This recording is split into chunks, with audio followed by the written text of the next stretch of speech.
Good morning and welcome to the Getting Started and Engaging Your Community presentation for round 2 of the ReConnect program.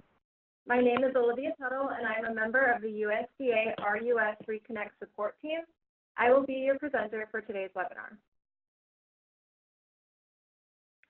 To begin, I'll briefly describe today's agenda. This presentation will provide a high-level overview of key considerations when preparing to apply for the ReConnect program. We will begin by providing a few key terms and abbreviations. Then we will discuss engaging, mapping, and assessing your community, along with developing your application approach. The next section will start with an overview of the ReConnect rules and requirements. Then we will learn more about the application account setup, account information, and creating an application. And finally, we will provide some resources as you prepare to apply. We will also have some time at the end of the webinar to take live questions, so please feel free to submit questions throughout the presentation via the chat box, and we will answer as many as time allows. Please also keep in mind that the information provided during today's presentation is informed by the 2019 Funding Opportunity Announcement, or FOA, which was published on December 12, 2019. To start, here are some helpful terms and acronyms that applicants and interested parties will hear frequently when engaging with the ReConnect program. Funding Opportunity Announcement, or FOA. The FOA represents the governing provisions for the ReConnect program. The second ReConnect program FOA was published on December 12, 2019 in the Federal Register. Proposed Funded Service Area, or PFSA. A PFSA is the geographic area where an applicant is requesting ReConnect program funds to provide broadband service. And ReConnect Online Application System. The online application system found at reconnect.usda.gov is RUS's online platform where applicants can register, apply, and submit all relevant documentation. Please note the online application system will be open between January 31st, 2020 and March 16th, 2020. This is the application window for all 3 funding categories. Now let's move into the first section of today's presentation, engaging, mapping, and assessing your community. Throughout this section, we will discuss strategies for engaging your communities. Nearly 60 million Americans, or approximately 20% of the U.S. population, live in rural areas. Developing an understanding of the residents, businesses, and communities in the areas in which they intend to apply can help applicants better conceptualize their business and construction plans. Before starting their application, applicants should consider mapping the communities or areas they plan to serve. When mapping your communities, there are some key points to consider. Where do residents live? Can I develop a project that is able to serve households throughout the service area? Is there existing broadband service, and if so, where is this service provided? And are there areas in the intended service area that may be ineligible based on the criteria in the FOA? Applicants can use the eligible area map available on the ReConnect website to view factors of ineligibility. The mapping tool shows areas that are ineligible for a variety of reasons, but keep in mind that applicants must do their own due diligence to ensure PFSAs meet all eligibility criteria. A few other considerations include planned developments, expansions, economic initiatives, and others.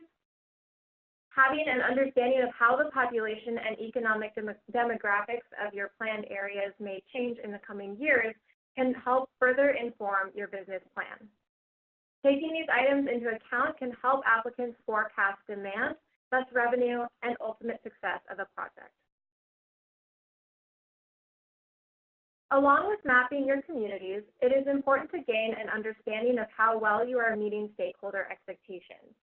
The following considerations assist applicants to refine their goals and strategic approach.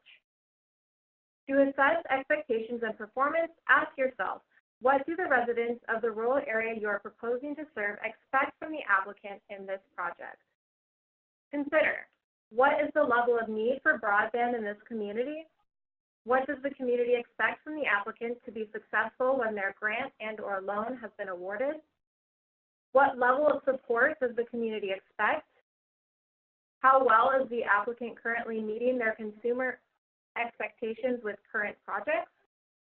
And will an applicant need to do extensive marketing efforts to reach this market? How will residents know about their service? After mapping and assessing their communities, applicants can begin developing an approach for completing their applications. There are some key considerations applicants should consider, which may require additional outreach to the areas and communities they plan to serve in order to complete their application. Key areas where an applicant may need to engage their communities include network considerations, financial considerations, environmental considerations, evaluation criteria, and application documentation. First, let's discuss some network requirements of the application that are important to keep in mind while designing a project. The FOA requires that the applicant submit a network design certified by a professional engineer, or PE, stating that the proposed network can deliver broadband service at the required level of service to all premises in the PFSA. Ask yourself, does my network design match the needs of the community I'm proposing to serve? Applicants will also need to describe their project as part of the executive summary in the application. The executive summary should include the solution overview, network speeds, type of service, premise type, and timeline. Applicants should consider, am I proposing reasonable and feasible solutions given the areas I plan to serve? Next, we will take a look at some financial requirements of the application that are important to consider while designing a project. Only projects that USDA determines to be financially feasible and sustainable will be eligible for an award under this program.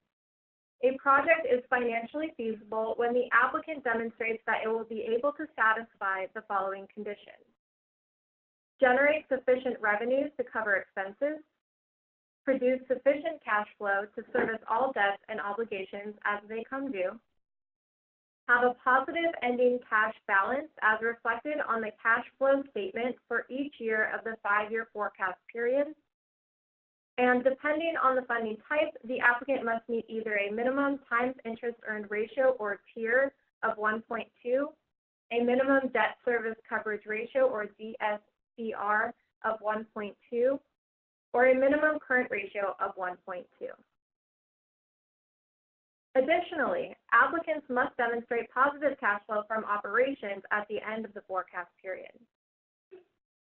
Some additional considerations include: what is your financial and operational status?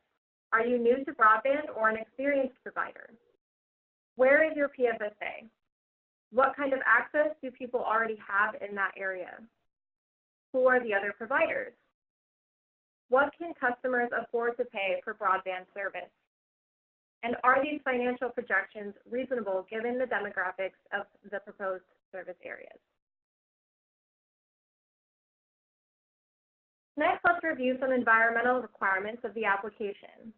Applicants will need to identify the service area of the proposed project and be aware of any environmental and historic resource areas the project may impact.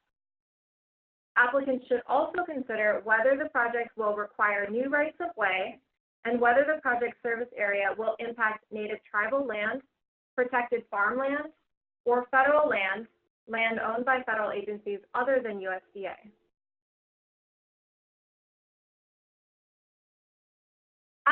Applicants should also consider the application evaluation criteria when developing their approach to the application.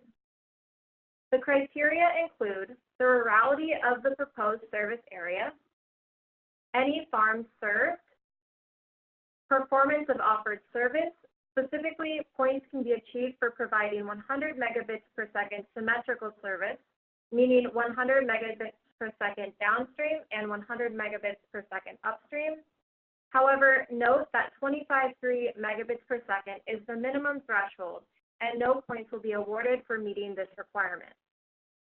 Businesses, specifically, they will need to conduct outreach to businesses to get pre-subscriber forms if applying for the 100% grant or 50-50 combination funding types. Also consider healthcare centers, educational facilities, essential community facilities, and opportunity zones, which is a new criterion since the first round of funding. And finally, state or tribal broadband activity. These points are broken up into three components: states with a state broadband plan, states that do not restrict utilities from providing broadband, and projects in states that expedite rights of way and environmental requirements.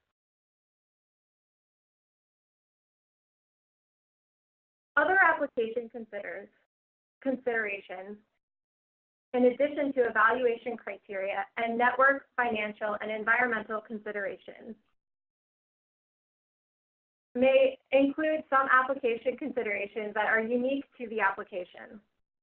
These requirements include construction easements, licenses, and permits. Some projects may require local, state, and/or federal licenses, permits, and/or rights of way and easements. Application support. Some applicants may consider procuring support for project development and application submission. And finally, local and state involvement. Applicants are encouraged to work with the governor's office for the states where they are proposing to provide broadband service and submit information detailing where state funding has been provided. And the last thing I want to touch on for this slide, it is important to begin collecting the documents that need to be submitted with the application sooner rather than later. The system requires many uploads related to organizational documentation. You can find the list of application materials on the ReConnect website under Forms and Resources. This next section of today's webinar will dive deeper into preparing for the ReConnect application. How does USDA define applicant success? First, a successful applicant will meet RUS's eligibility standards and propose a project to service as many rural customers that do not have sufficient access to broadband as possible.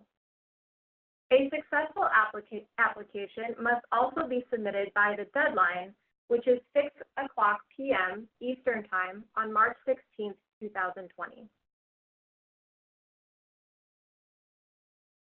As you read the FOA and determine your PFSAs, please keep in mind the following tips. Understand the ReConnect program rules and requirements. Plan your application approach. Make sure you have enough time to complete all of the application components. Required information might not be readily available and may require some thought, research, or organizational decision-making. Keep in mind project considerations. We will discuss a few key items to remember as you prepare financial, engineering, and environmental documents. Engage your community. We just discussed this in the first portion of today's webinar. Become familiar with the online application system by attending a ReConnect workshop and/or webinar, and by reviewing the online resource materials.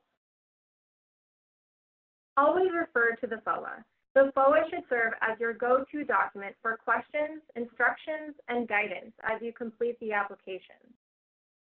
Apply only through the ReConnect online application system. RUS cannot consider applications submitted in any other format.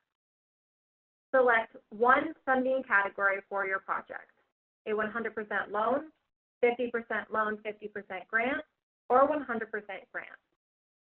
If the applicant decides to change the ReConnect funding type, they must create a new application in the system.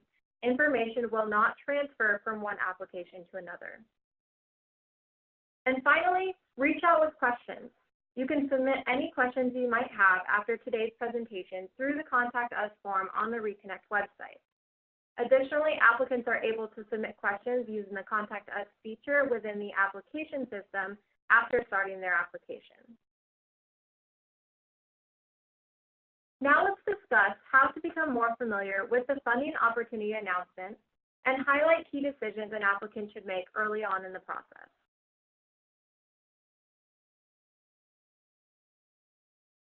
As previously mentioned, the 2019 FOA details the governing provisions for the program.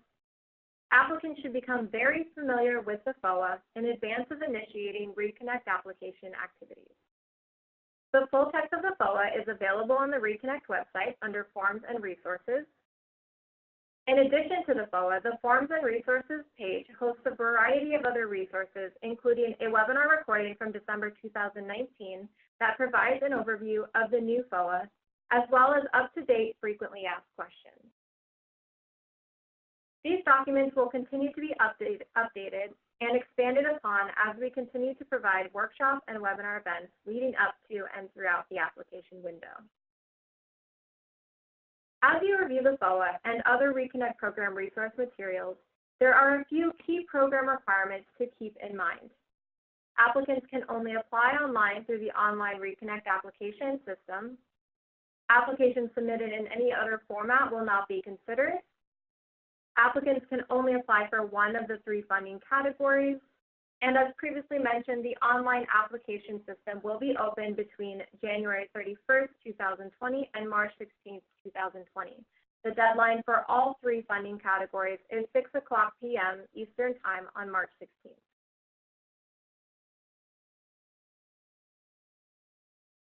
As we've seen, there are many components and considerations throughout the application process, and it may seem daunting to begin. To simplify the process, consider these tips. Conceptualize your project before beginning the online application. Applicant projects should be fully conceptualized and well vetted before completing the forms in the online application system. Obtain Level 2 eAuthentication as soon as possible. We will talk more about Level 2 eAuthentication later on in the presentation. Set up your account and submit an Authorized Representative Request, or ARR, as soon as the application window opens. We will cover ARR submission later in the presentation as well. Educate yourself on requirements that may be unique to your application. For example, required documentation varies by funding type, existence of an advanced prior loan funds, or stage of environmental review. And finally, start collecting the documents that need to be submitted with the application as soon as possible. The system requires many uploads related to the organizational documentation.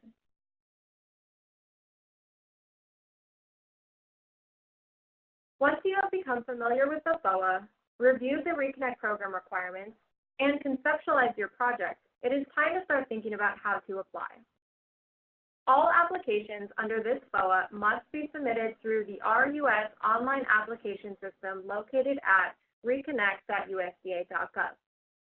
As previously mentioned, the application system will be open before January 31st and March 16th, and applications cannot be submitted until the system opens on January 31st. However, there are some steps you can take to prepare for when the system opens, including gathering the correct documentation, which include Level 2 eAuthentication, or eAuth, your organization's tax identification number, or TIN, your organization's legal name and state, the contact information for all persons who will interact with the online application, a current CAGE and DUNS number from SAM.gov, and key organizational documentation, which will depend on the type of organization that is applying. A few tips related to using the online application system. First, the ReConnect application system allows information to be added gradually. The application does not need to be completed in one session. Remember to save work often. Saving your work on each page will allow an applicant to navigate between sections without risk of losing previous work. Be aware that some subsections do not have a save button on every page and only allow you to save when you reach the end of that subsection. The system does not require completion of each layer or tab in sequence, but changes within layers or tabs can ripple throughout the application and impact overall eligibility or feasibility. While a specific order is not required, the system is designed to move from left to right and top to bottom within subsections. And finally, please make sure to use a compatible browser. Google Chrome, Mozilla Firefox, and Microsoft Edge are compatible browsers. Please do not use Internet Explorer. This is very important to remember as some organizations use Internet Explorer as their primary browser. Applicants will need an account to create an application in the ReConnect application system. The next few slides will walk through the process of signing up for an account and getting started in the system. There are several steps involved in getting access and creating an account in the ReConnect application system. The first step is to obtain USDA Level 2 eAuthentication. All applicants must have a Level 2 eAuth to access the ReConnect application system. Applicants can get to the USDA eAuth website by going to www.eauth.usda.gov. Here you can see the link is shown on the left in a red box. To get started, click Create an Account. This link button is also boxed in red towards the bottom of the page on the screenshot. The screenshot shown here is the eAuth login page. If an applicant already has Level 1 access, this page will also let them log into their account to obtain Level 2 access. Please keep in mind that this step is necessary because you are submitting official documentation to USDA. An account with Level 2 eAuthentication is essentially registering your digital signature. After populating the required information to obtain eAuth Level 2 credentials, the user will be routed to a summary page. Be sure to review the information for accuracy and then click Submit. An email will be sent to your email address with additional instructions for completing the process. Please keep in mind that the process for obtaining a Level 2 account involves several steps, so be sure to start early and plan ahead. Once the eAuth credentials have been obtained, applicants will need to create their ReConnect accounts before preparing their applications. We will discuss this next. Again, keep in mind the application system will not open until January 31st, and applicants will not be able to set up their accounts until the application system opens.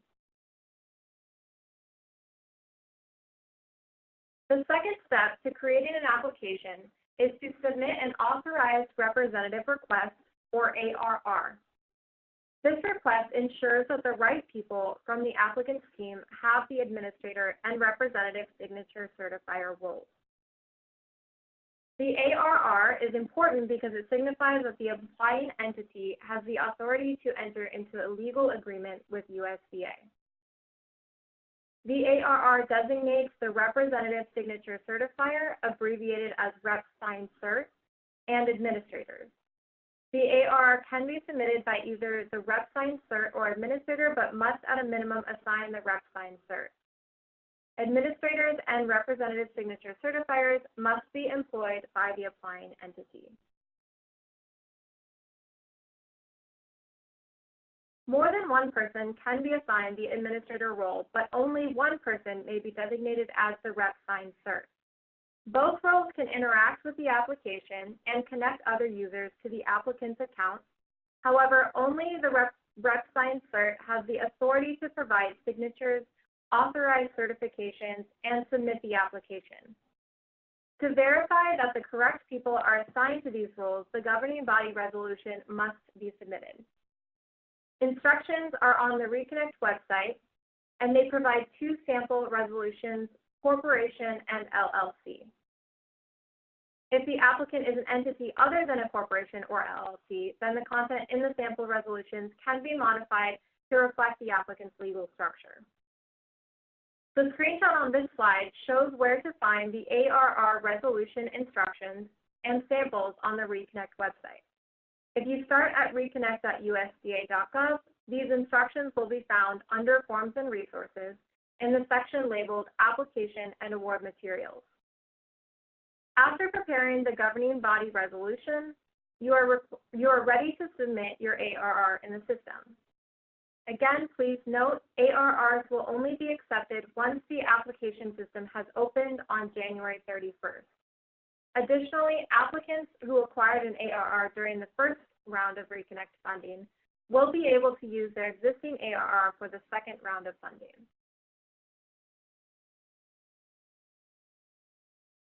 Next, only the people identified on the ARR, specifically the RepSignCert and/or administrators, should enter the ReConnect application until others have been added and assigned a role. Other individuals must not enter the application system until they receive an email indicating that they may do so. Otherwise, these individuals risk being locked out of the system. It is the responsibility of the users approved on the ARR to add other key contacts to their account. When the RepSign cert or administrator adds a key contact to an application, the system will automatically send an email notification to the new key contact explaining that they have been linked to the application and assigned a specific role. We will now briefly review the application roles. The RepSign cert must be identified and added as part of the ARR process. The security role is limited only to the employee of the applicant and allows the user to submit the ARR on behalf of the applicant, create, view, and update all account and application sections, add, edit, and delete users that will be working on any of the account or application sections, authorize certifications on behalf of the applicant, and submit the application. This is the highest security role of the application. The administrator can be identified as part of the ARR process or added in as a key contact by the RepSign cert. Similar to the RepSign cert role, this security role is limited only to an employee of the applicant. This role allows the user to submit the ARR on behalf of the applicant with a RepSign cert identified, create, view, and update all account and application sections, and add, edit, and delete users except for the RepSign cert that will be working on any of the account or application sections. Compared to the RepSign cert, this role cannot authorize certifications or submit the application. This slide shows the additional security roles that are not part of the ARR process. The representative update data, or application rep update data, is for employees of the applicant who will be completing the application. This role allows the user to create, view, and update all account and application sections. And the consultant is for consultants who are hired for the applicant by the applicant to complete the application. This role allows the user to create, view, and update all account and application sections. Once the ARR request has been processed and approved, you can start entering account information into the ReConnect application system. To get started, enter and update the account information fields by selecting the account name hyperlink on the Account Header tab.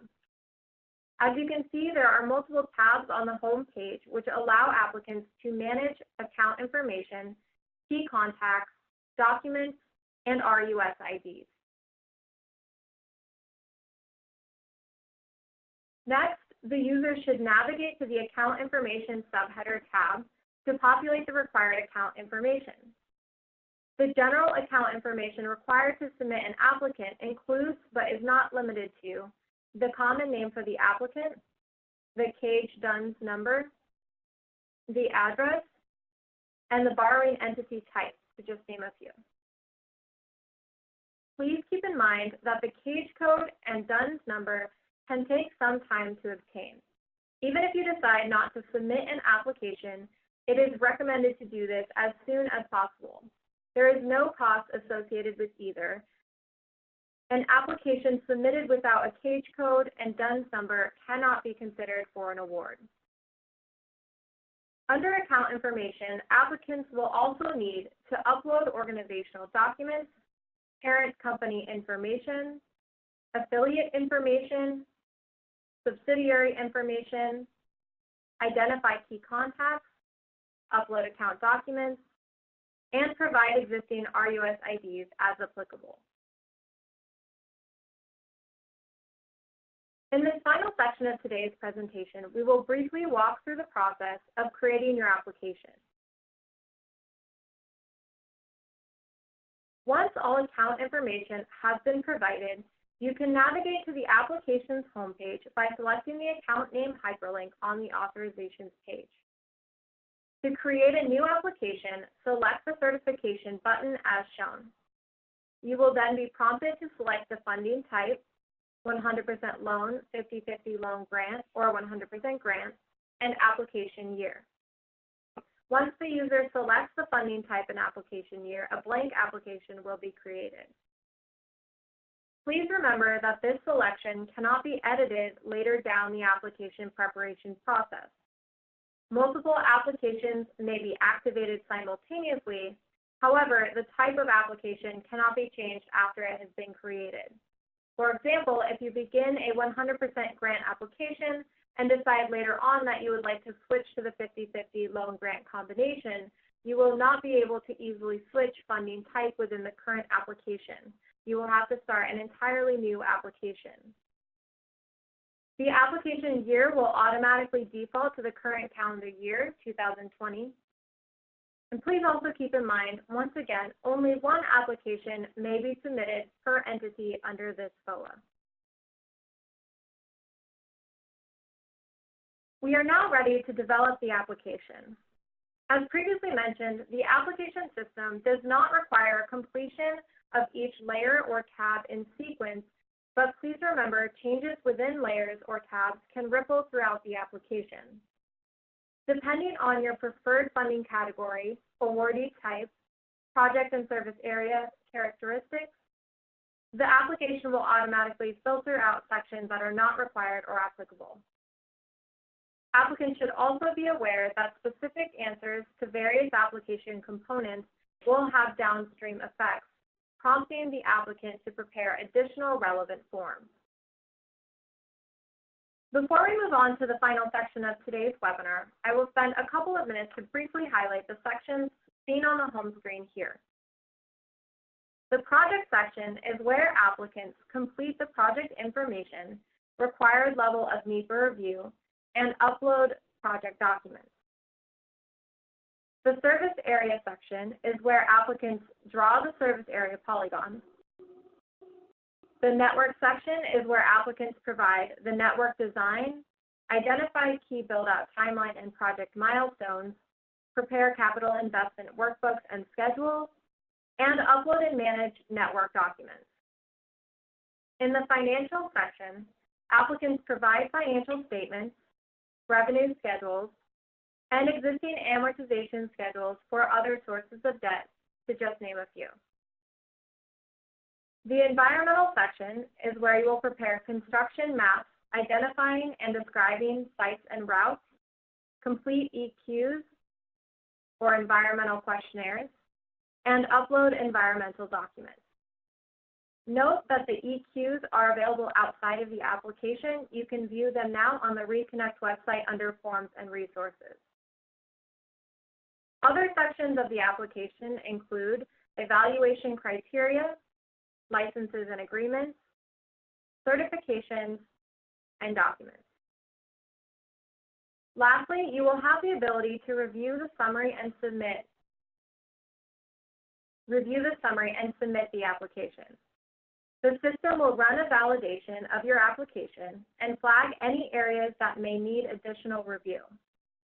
This validation is designed to help identify areas where applicants may be missing critical information. Keep in mind, at this point, you will be able to submit the application with warnings, but you will not be able to submit with error messages. If needed, applicants can return to any section of the application to make any necessary revisions.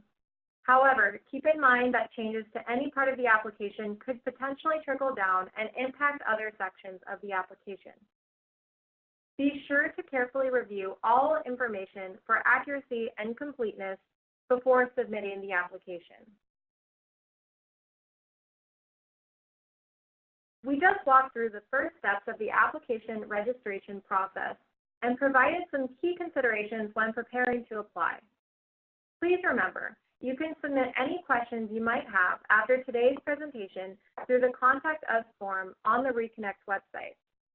Additionally, applicants are able to submit questions using the Contact Us feature within the application system after starting their application. You can also reach out to your state directors and local general field representatives, or GFRs, for more guidance related to your specific communities. And finally, Please use the ReConnect website to access the FOA, FAQs, forms, and other resources to help plan and submit your application. This concludes the Preparing to Apply, Getting Started, and Engaging Your Community presentation, and I will now hand it over to Meredith and Rebecca to answer any questions. Once again, please feel free to submit any questions through the chat box. All right, thank you, Olivia. I'm Meredith Morrison, and I'm joined by Rebecca Fairchild-Lewis for the Q&A portion of this webinar. I'll ask the questions submitted through the platform, and Rebecca will answer them as time allows. So just give us a moment to sort through the questions, and we'll start answering. All right, Rebecca, can we submit the ARR today? No, you cannot submit your ARR until the system opens on January 31st.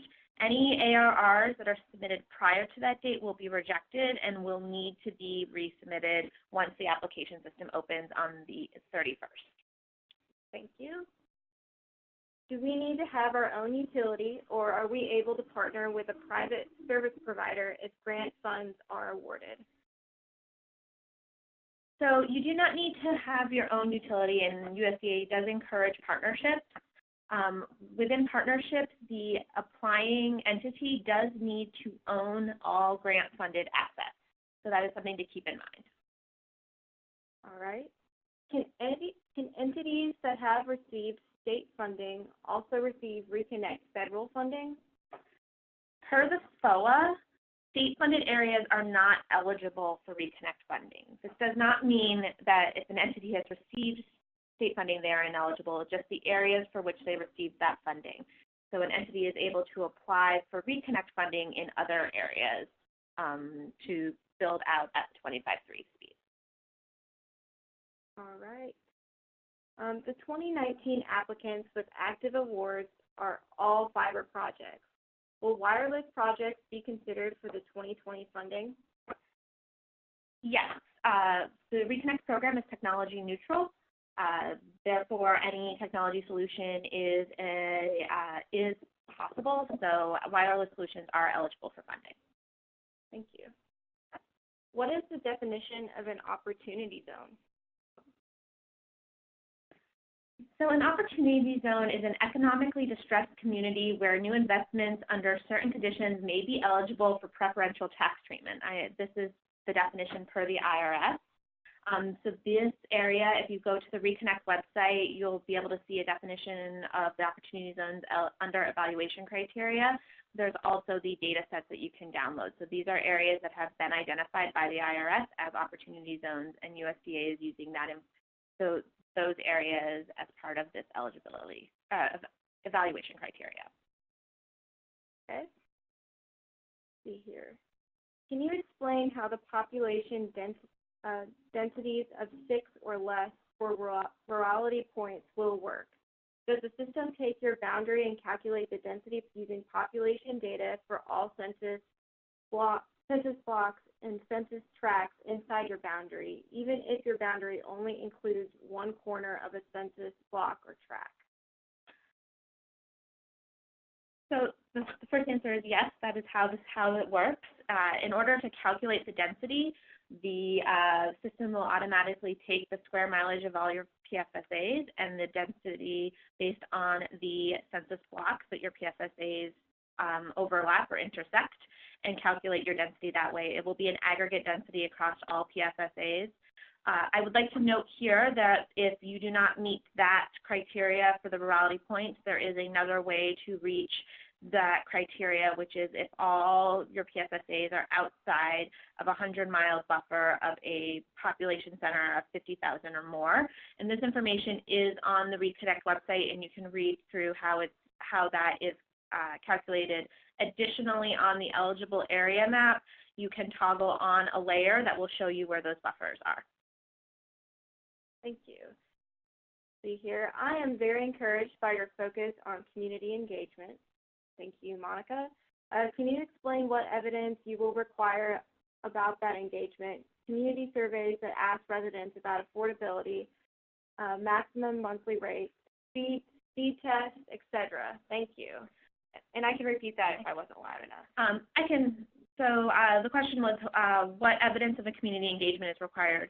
There's not any required evidence of community engagement. We wanted to run this webinar to help give applicants suggestions on how they can build a strong application, but you do not need to submit community surveys about affordability, but we do encourage applicants to do their due diligence when suggesting the prices, that the prices and service offerings that they are projecting, people will actually sign up at that rate.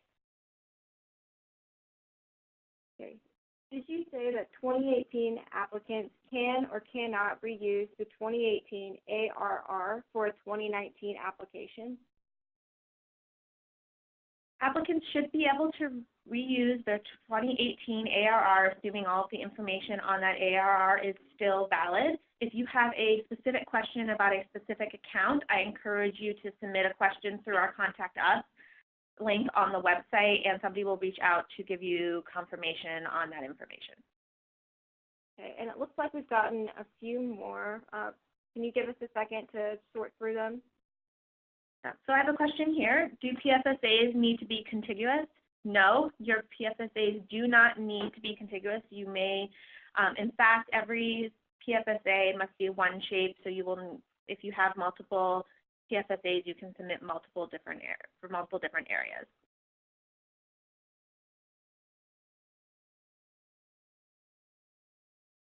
All right, we're just taking a moment to read through some. We've got lots of questions. I've got one here. The network design is a narrative document. How is certification by a PE documented? Cover letter, engineer stamps on narratives, etc. On the ReConnect website under Forms and Resources, there is a sample of the PE certification. I encourage you to take a look at that. That is, includes a sample of the information that's required. The PE does need to certify that the network design can provide service at 25.3 to all premises within the PFSA, or the speed proposed in the application if you are proposing the 100-100 symmetrical solution.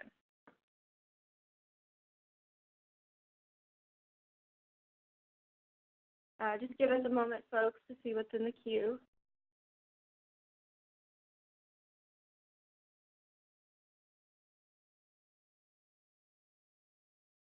So there's a question, is there an agency or persons we may contact to help with completing the application?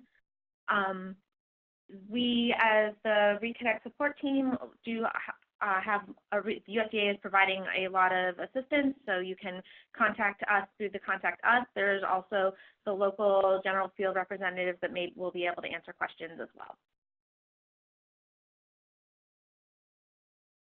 I have a question on if matching dollars are required for the 0% grant portion of the ReConnect program. Yes, the 100% grant applications do require a 25% match, and that match must be in cash.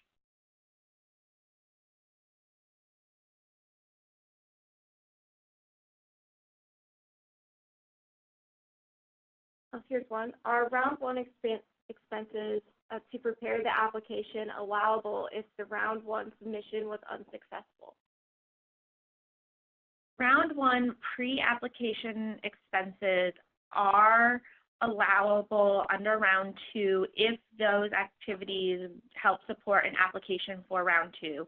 RUS does reserve the right to review and reject any such expenses, and those expenses cannot exceed 5% of the total project budget.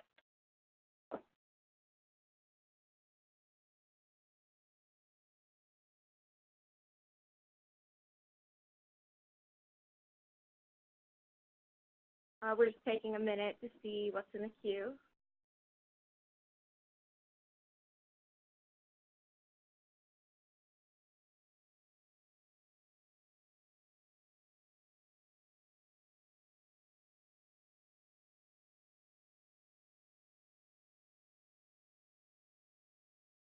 I have a question. The opportunity zone, This is an area that's been designated by the, once again, it's an area been designated by the IRS as economically disadvantaged. You can view the definition and more information on the IRS website.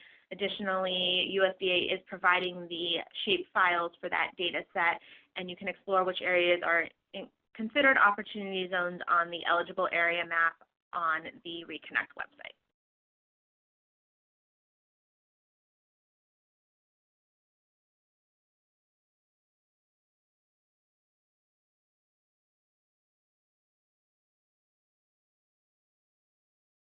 We're just reading through what's in the queue right now.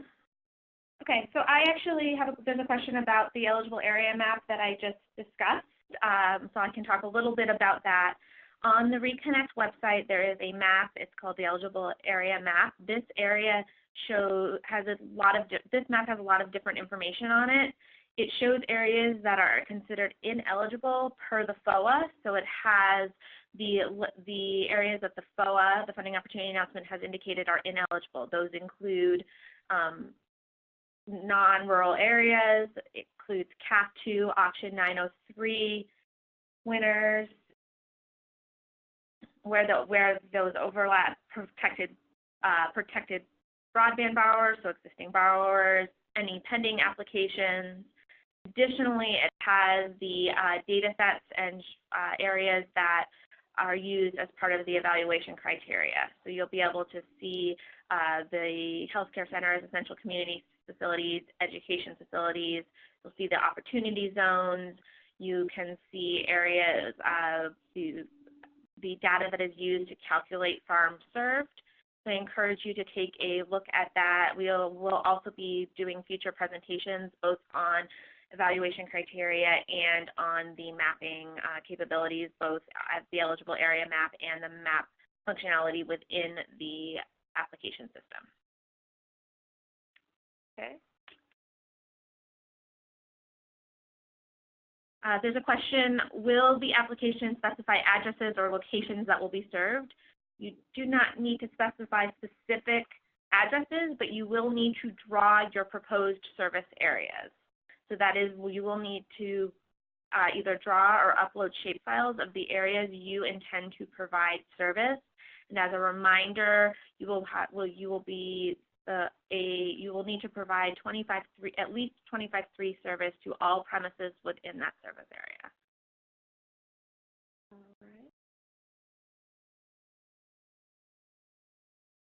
All right. There's a question, will RUS provide the shapefiles for the CAF 2 areas? Yes, it's the CAF 2 Auction 903 specifically, and that data set is available for download from the ReConnect website.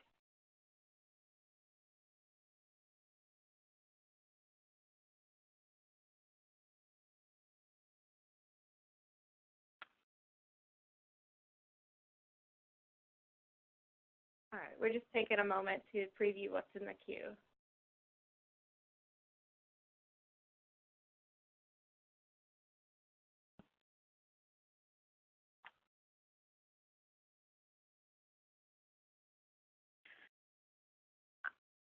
We've gotten this question a couple of times. This presentation will be posted on the website in the coming days along with the slides and a recording.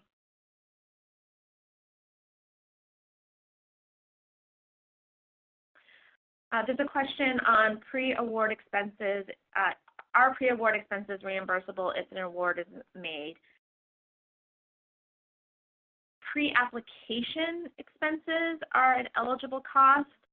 Pre-award expenses are not, and if, after an award, if there are specific questions, you have specific questions about specific costs, I encourage you to submit those questions through the Contact Us, and we will get a specific answer for you on that.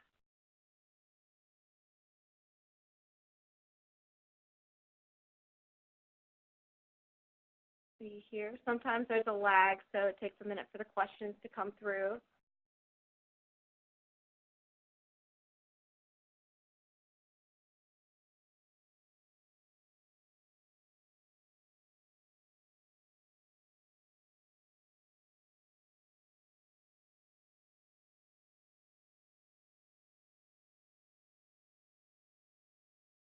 All right, I have one more question about the eligible area map, and I will say one more time that there will be a mapping presentation next week. Give me a second to look at the map and to answer on the 3 layers that are grayed out.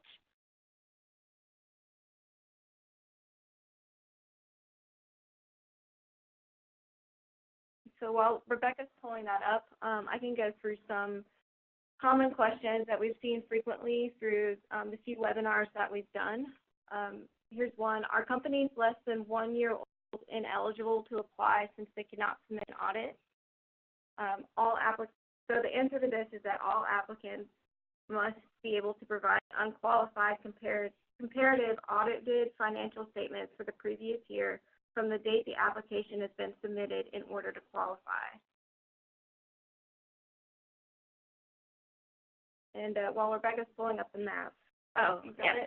So to answer your question, I just didn't remember off the top of my head what those top 3 layers. They are grayed out at the level. They will ungray as you zoom in closer. So those top 3 layers that I believe you're talking about in your question are the evaluation criteria for essential community facilities, education facilities, healthcare facilities. Those will only appear once you zoom into a locality at a closer level at the level that the map renders when you first open it. They do not appear.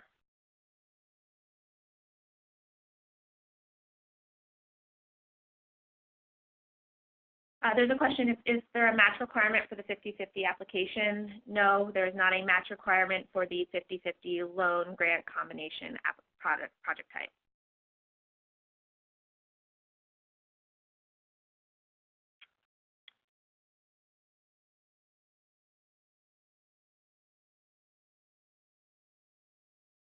Do you need a minute?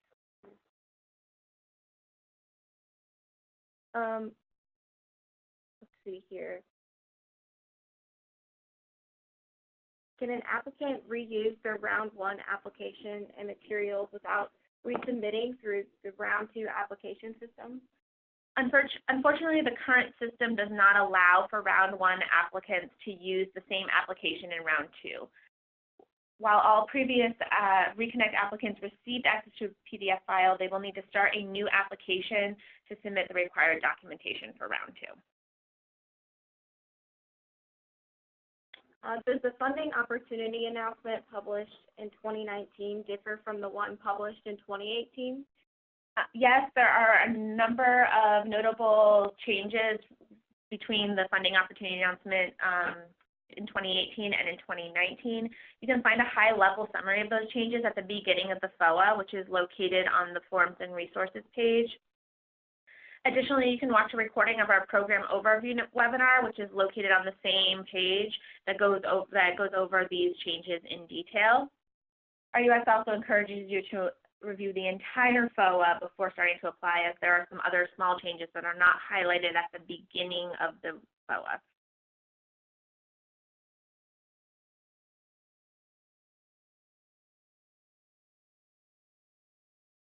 There's a question about what RUS IDs are. These are IDs that are assigned if you are an existing RUS borrower, so you should have that information in your documentation from your other